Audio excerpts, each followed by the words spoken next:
Hello everybody, Tyrone the God 3 here. Super Smash Brothers for the Nintendo 3DS. It's so close. It's so close I can almost taste it. See, that's me. And that's the demo to Super Smash Brothers. And I'm almost tasting it. It's a demo, so I don't think it counts. I don't know where I was going with this joke. Anyway, with Super Smash Bros. For the Nintendo 3DS basically being about 6 days away, I thought I would go ahead and take the time to make a video paying tribute to my top favorite characters of Smash Bros. Now if you looked at the title, then you're starting to ask yourself, Tyrone, why only top 5? There's tons of characters in Smash Bros. And not just this Smash Bros., the rest of the Smash Bros. Games.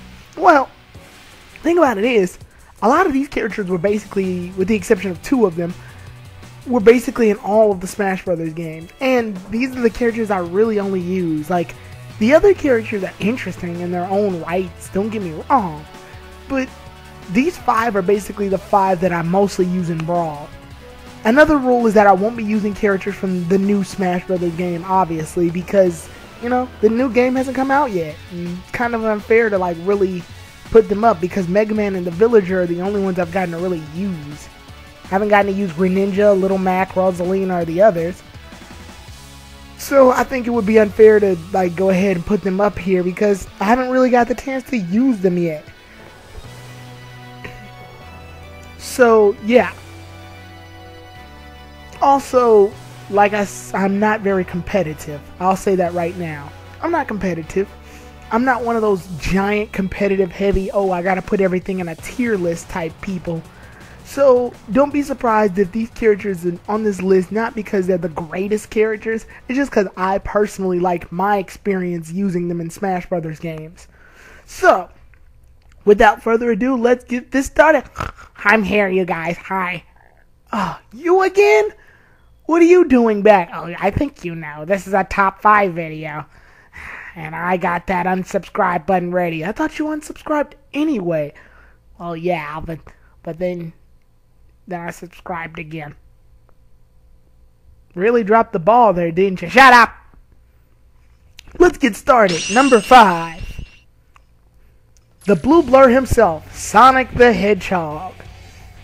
The cool thing about Sonic is that I really like speedy, lightweight characters in Smash Bros. I'm not a big fan of Bowser and Donkey Kong and DDD and Ganondorf because they're heavy and big and bulky and bleh. And they're slow. I hate slow characters. I like speedy, agile characters that can get from one side of a platform to another so that they can just do all types of destructive damage on you. Sonic's really cool because he's literally the fastest running character in the game. And then when you get him with the bunny ears or whatever, his speed becomes insane. So, Sonic is just a joy to have. Why in the world would they possibly have him use movesets from Sonic the Fighters rather than Sonic Battle? I don't know. But it's a Sonic in a Smash Brothers game. I mean, his options were very limited anyway. The other thing about Sonic that I think is cool is basically what a lot of other people thought was cool when we first heard that Sonic was going to be in Smash. We got to finally see that fight that we wanted. Sonic, the representative of Sega, fighting off against Mario, the representative of Nintendo. And these two being in an actual fight against each other. Like in the 90s, only we get to actually see a fight between the two. So I think that's pretty enjoyable. And I think his entrance in Super Smash Bros. Brawl during the storyline was very odd, but it was a cool thing just to see how late he was to the party. But the damage he did to Taboo. So, that's pretty cool. But other than that, Sonic is just, I just like his movesets and I just like how fast he is. I love fast characters. The only downside I'd have to say about Sonic in general is that he doesn't have any moves that can really like do a lot of damage to, like send opponents flying, other than that one wind-up punch that he has. His final smash though kind of makes up for that because it's very annoying. Next up on the list, number 4. Number 25, the Electric Rodent himself, Pikachu. Now, Honestly, if you all have watched any of my videos, you know that I don't really like Pikachu as much as his evolved form, Raichu, my favorite Pokemon in the world. And don't worry, Raichu, one day you'll be in Smash Brothers. But for now, I had no choice but to use Pikachu because of my fondness of electric rodents. And I know what you're thinking, but Pichu! Yeah, but Pichu had way more downsides than good sides, so Pikachu is the balance. Pikachu is a speedy character much like Sonic is. The cool thing about Pikachu, however, though, is that Pikachu not only was in all of the games starting from Smash Bros. 64 onwards, Pikachu's recovery is probably one of the coolest recoveries in the world. It's his agility attack. If you press up B, then Pikachu can instantly teleport himself in whatever direction that you click. And if you're good enough at the game and you know how to use Pikachu's agility correctly, you can actually wind up using agility twice in a row, which makes for some really close calls for Pikachu when it comes to him getting knocked away from the platform, but some nice recovery time on Pikachu, like I said, if used correctly. For a while, the agility attack actually did no damage. Now it does about like 3% if I'm not mistaken. And it may not be much, but it is cool to see that agility actually does some legit damage now. And I really love using a lot of Pikachu's electrical attacks in conjunction with each other. Now, don't get it twisted. I am not one of those people who uses Pikachu strictly to just press down and B over and over and over and over. I hate that move. Thunder is not even a good move for Pikachu. He's stationary most of the time, and if he's under a platform, then it's completely pointless. I'm actually more of a person who prefers using a lot of Pikachu's other attacks in conjunction with each other. I use the quick attack or skull bash or whatever you want to call it, the forward B attack, or I wind up using Pikachu's down A, which is an electric like spin that Pikachu does that can trap a lot of people in if used correctly and knock them in the air. Then use the thunder once they're airborne. But even still, I don't use thunder a lot. I just use it when it's absolutely necessary. Pikachu's a very agile, very nimble, and quick character, and I love him for it. Number 3. The pink demon of eating. Kirby. This pink little bastard is cool, just in the case that he has probably the most varietized moveset I've ever seen in my life. Kirby can hit you with the hammer, hit you with the sword, suck you up and take basically your power, or at least your B, your standard B attack. And then he can also use it, turn into stone, do several other different types of moves. Kirby is a monster. This thing is a beast. I mean, the creator of Smash Brothers, Sakurai, made Kirby, so it's only expected that Kirby's to be really good, much like Meta Knight and King Dedede. But it's just because of that Kirby's just a freaking monster. He can basically use the standard moves of every other character in the game, which already makes him very appealing. And he can just suck up people, and all of his crazy, wacky moves still make sense coming from this pink powerhouse. What I end up liking to do is I use the down B in order to recover myself from being knocked away really high vertically, so that it's some type of recovery. And then I also utilize Kirby's floating abilities to make him recover as well, and then up B. But you have to be careful because up B has some risk. If you're doing it and you're just an inch away from the edge, then Kirby just knocks himself out, which is very bad. So you gotta know how to use a lot of Kirby's moves effectively. I'd say Kirby would be easy to use but hard to master. Kirby is a really cool character. The only downside I'd have to say is Kirby's final smash. Kirby's final smash includes him cooking everybody in a giant pot. It's sort of lame when you consider what all of Kirby's other moves were, but thankfully in the new Smash Brothers they change all that by giving him a completely different final smash. Thank God for the Ultra Sword. Number 2. The Nintendo plumber himself, Mario. If you all have been watching a lot of my videos on my channel, you'll know that I actually respect Mario a lot based on the Mario Generations videos, even though he threatened to shove a Koopa shell up my ass one episode. But we've gone past that.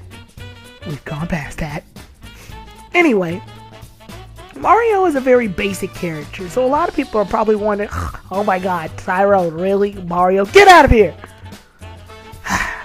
Let me start off with some backstory. When I first got Super Smash Bros. For the Nintendo 64, I was really young and had no idea what I was doing. However, when I picked up the game, I ended up using a lot of the characters. I was a big Pokemon fan, so Pikachu was immediately my favorite, even though I had no idea what these characters did. However, I started to use other characters besides Pikachu because I beat the game with Pikachu like 100 times. So I decided to use Mario instead, because I remember Mario. I used Mario, and then something really cool ended up happening. I started getting good at the game.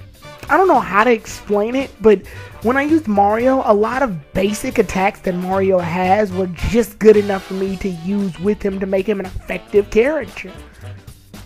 So when I ended up using Mario in every other Smash game afterwards, I would use Mario first and just sort of test the game out to see what's going on. And I would wind up doing a lot of cool combos and a lot of cool like mix-ups and a lot of cool things that I, for some reason, am not able to do with other characters. I don't know if it's Mario himself, but the way he fights is just a way that I can easily pick up on. I know Mario's supposed to be a basic character in Smash Brothers so that beginners can use him, but I guess it's that simplicity to Mario that makes him awesome. His final smash is really cool too, this giant fire wave that knocks opponents and keeps pushing them away and away and away. It's very basic, but it's cool to look at. I'm really upset that they took away Mario's down B from the original 64 Smash and replaced it with Flood, because I rarely use that move, but even still, it's cool to use Mario just in general. So, I just like the simplicity of Mario. He may be basic, but it's because of that basic moveset that he has that I just adore using him. It's fun. And in the end, isn't that what fun is supposed to be about? Not about all these competitions and matchups and tier lists and all that bullshit. It's just fun to use Mario. So, with that said, let's move on to number 1. Princess Peach. Yes, the Toadstool Princess herself. I love Princess Peach. 2 words. Hacha!